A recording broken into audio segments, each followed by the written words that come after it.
Good morning, world. How are you? It is Friday morning. We made it. It's the weekend. I work Saturday and Sunday, so I don't really have a weekend. But it's the weekend.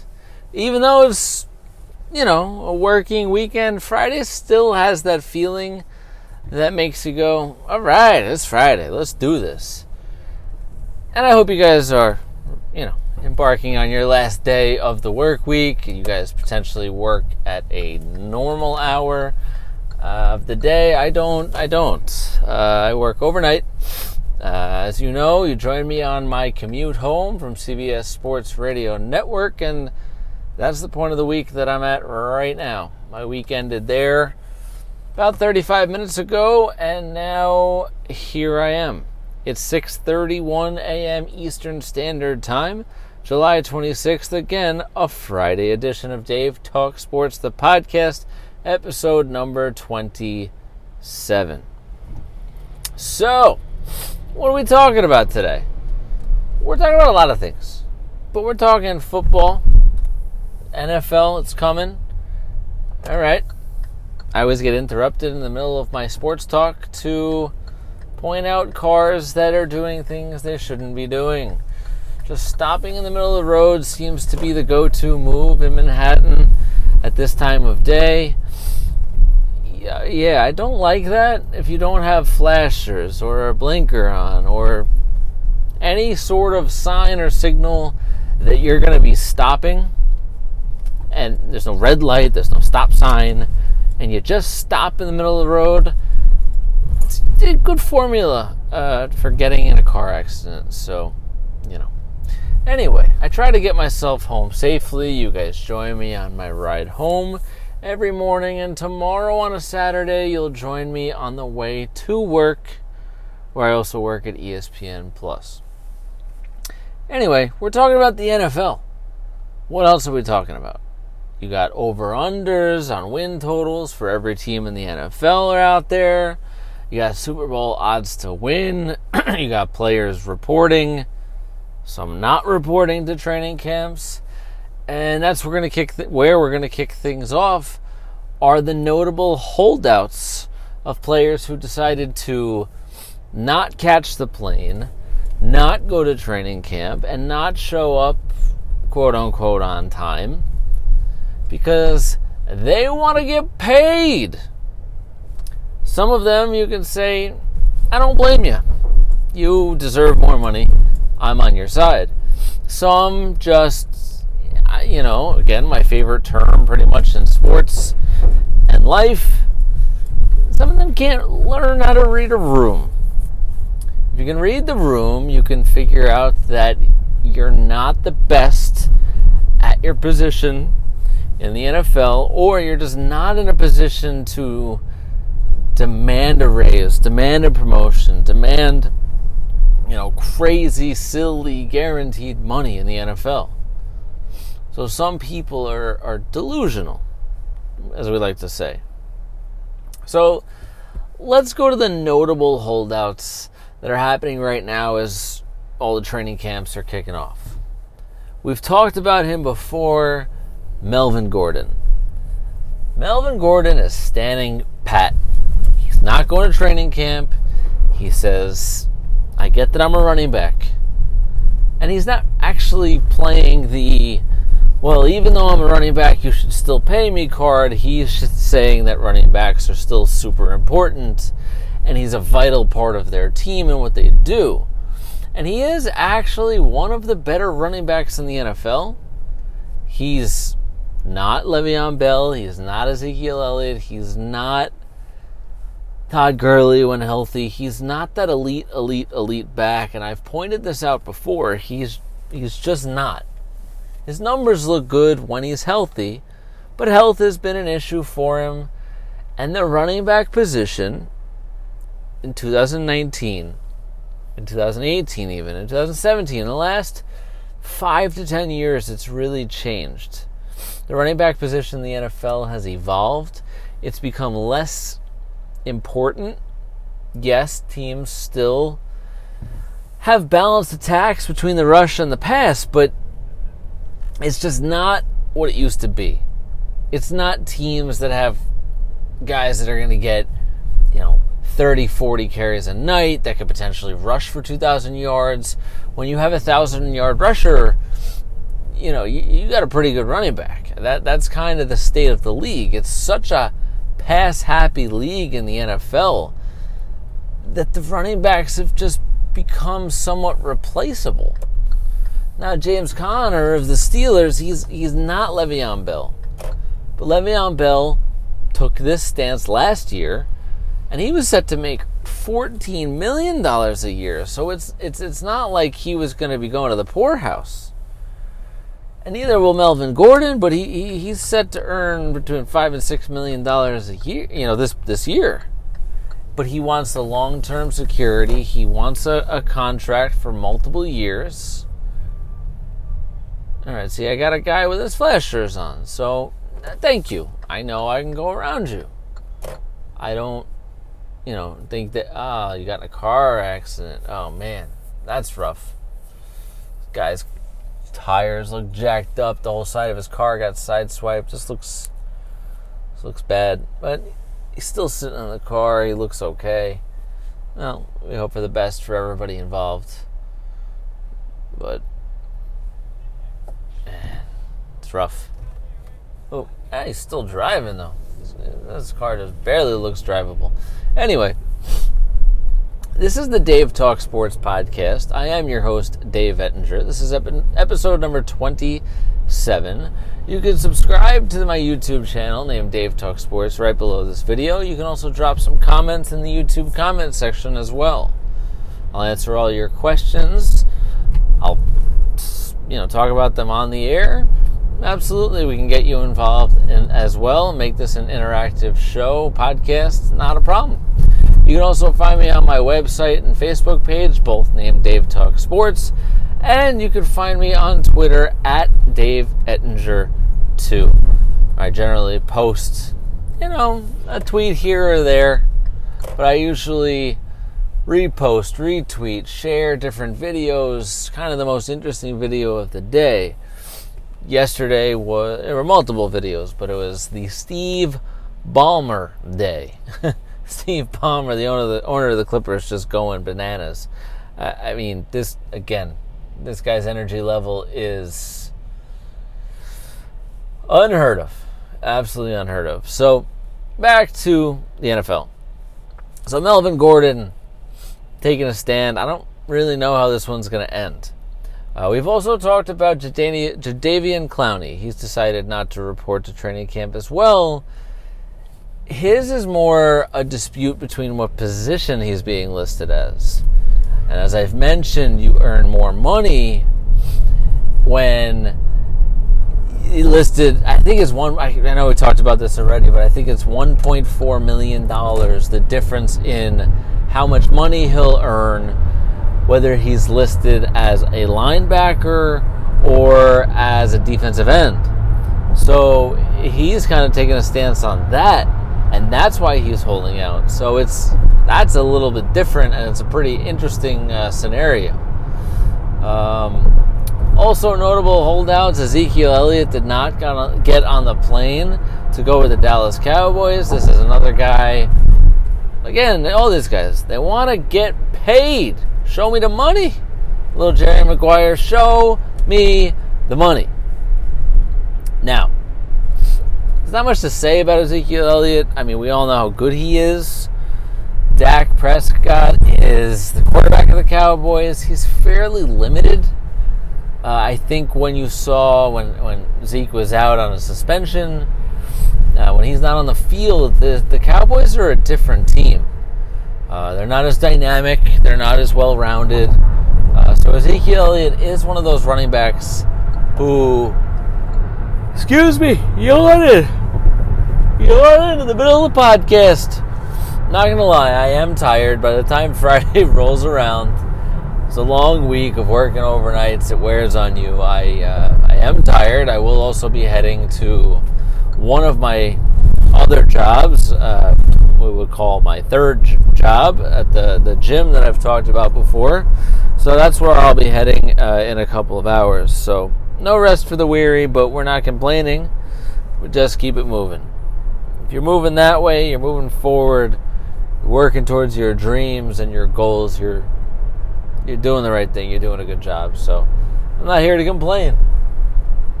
I'm not here to tell you I'm better or more special than anybody else. I'm just a hard-working guy. And, as they say, diapers ain't cheap. But, it's all good. Anyway, try not to yawn throughout the rest of the podcast. The Dave Talk Sports podcast, episode number 27. We can weave through traffic and talk at the same time. We're multitasking here on the Dave Talk Sports YouTube channel. So, Ezekiel Elliott, he wants a lot more money. I think he has a better chance of getting what he wants.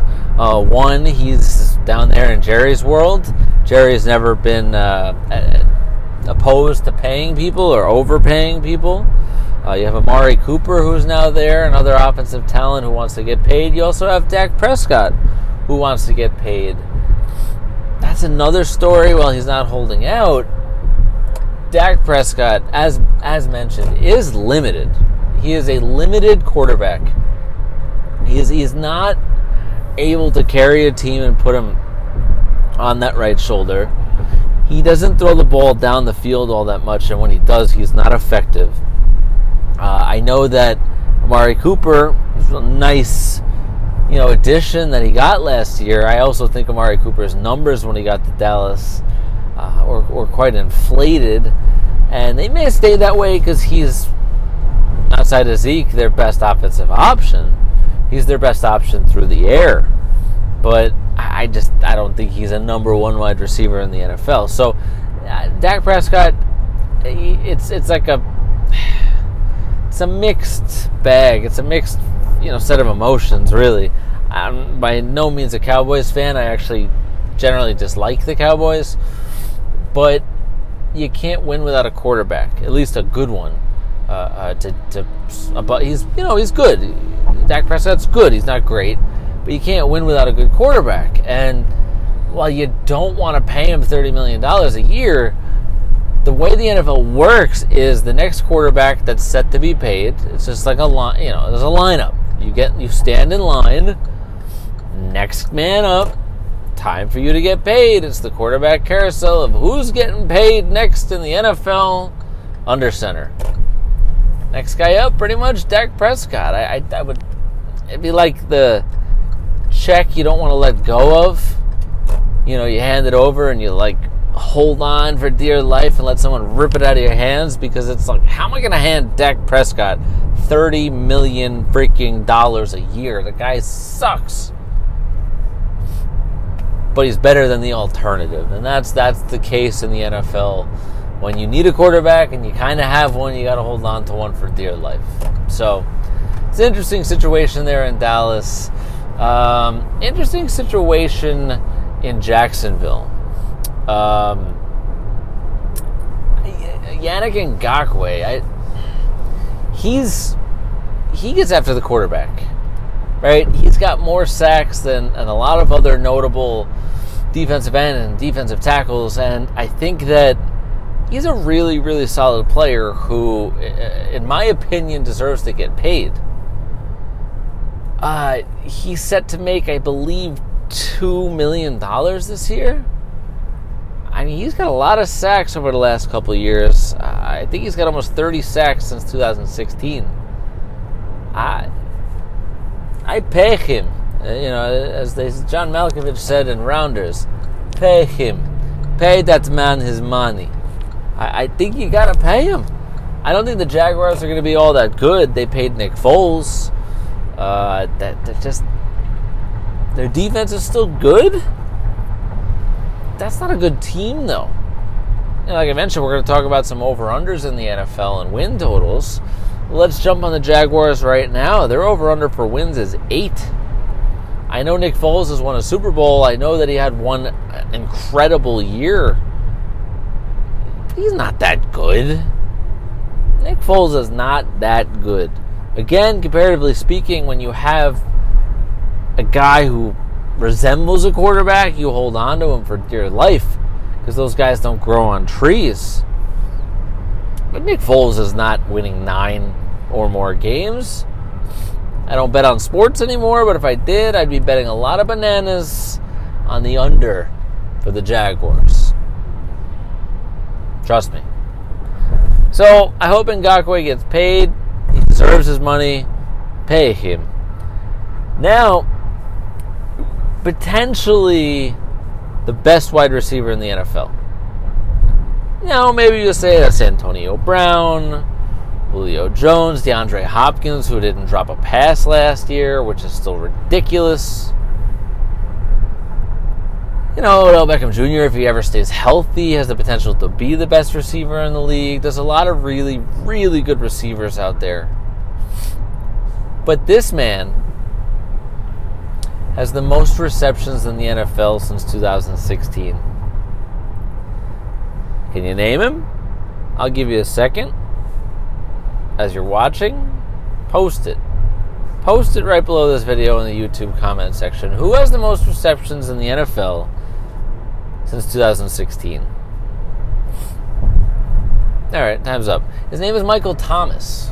He plays for the New Orleans Saints. Obviously, it helps that he's catching passes from Drew Brees, but there's a lot of receivers catching a lot of passes from a lot of really, really good quarterbacks, and they don't have as many catches as he does. Michael Thomas, of all the people on this list, deserves to get paid. I don't care how much he wants. Pay him. Now, the flip side of that is how many teams win a Super Bowl when their wide receiver is their first, second, or third highest paid player. He shouldn't be. So I get that. But they have the quarterback in Drew Brees. His window, while he's still very good, is slowly closing. Sometimes those windows slam shut very quickly, as you saw with Peyton Manning. Drew Brees is an all-time great, but how many more years does he have? You also have Alvin Kamara in his prime, and you got some other pieces there. This is a team that can compete. Should win their division. Falcons are okay. Don't think the Panthers and the Bucs are going to compete, so I think the Saints win another NFC South division, and they should be one of the favorites in the NFC. So I'd keep Michael Thomas happy. I'd keep him in town, and I'd keep him catching passes and touchdowns from Drew Brees because he's one of the best that can do it in the NFL. So these are some of the most notable holdouts. There's other ones, but those are the ones we're going with for right now. Now, some over-unders around the league. Very interesting, and also some Super Bowl winning odds for teams around the NFL. I mentioned the Jaguars, 8 wins. I got the under in a big way. Let's start with the New York teams. I live in New York. I'm from New York. I'm a diehard Jets fan. I'm hoping Sam Darnold finally moving in the right direction with the Jets and Adam Gase, and you know the drill. He doesn't have too many weapons, so we'll see how he does in that regard. But the Jets over under 7.5. It's a very interesting number. I personally think the Jets are going to be 8-8 this year. They're going to show improvements. They're going to get better all around as a team. This is a new system again for Sam Darnold, so there's going to be a little bit of a learning curve there. I don't think Adam Gase is an amazing head coach, but he's got a good rapport with quarterbacks, and Greg Williams is a maniac on the defensive end. Jamal Adams, I think, is emerging as one of the best defensive players in the whole league. Don't be surprised if he wins a Defensive Player of the Year award this year. No offense, J.J. Watt, you can't stay on the field. So, I love the speed radar sign that gives you the speed limit in this section of the LIE on the way home is 50 miles an hour. And I'm not going that fast. I was going 66, 67. So, yeah, I'll admit it here on the YouTube channel. I'm speeding, technically. But I guess once you get over 65, it stops registering the speed. And it just goes, too fast, Too fast. That was really funny to me, so I thought I would point that out. And even though I'm going 67, I'm being, ridden by a guy in a fancy little sports car. Anyway, so the Jets 7.5, I wouldn't feel great about it. I'm not going to bet it. Again, I don't bet sports. But I have them at 8-8. I've looked through the schedule. That's my prediction. So I guess I would take the over. I wouldn't feel great about it, but I would take the over. The Giants, on the other hand, I feel very confident in this bet if I were making it. The over-under for wins for the Giants is 6. Now you're going to say, well, the majority of the league is between 6 and 10 and 10 and 6, and I think what you're telling me they can't be under 500 and win 7 games. That's exactly what I'm telling you. The worst case scenario on that bet is a push. But I think the Giants win 4 games this year. The Giants are very bad. All they have is Saquon Barkley. Eli Manning is going to start the season at quarterback, and as long as he stays healthy, even if they're 2-6, 2-7, I just don't see this franchise figuring out how to get away from Eli Manning. I just don't see it. I don't see it. Well, it's time to go. I'm running out of time. Got to go home. Got to sleep. Got to go to work. So we're going to hit the rest of these over-unders tomorrow, as well as the Super Bowl odds. So definitely tune back in tomorrow for the Saturday edition of the Dave Talk Sports podcast to get more predictions and more, solid bets if you're looking to make a little extra money on the side there. I can definitely help you with some bets. I don't bet myself, but I give you good advice. So thank you, as always, for listening. You can follow me on Twitter at DaveEttinger2. Please subscribe to this video below the video and leave me some comments. Ask me some questions. Give me some suggestions and constructive criticism. Always appreciated. So, we're going to get the sun out of my face here in a second. But until then, it's Friday. Enjoy the beers.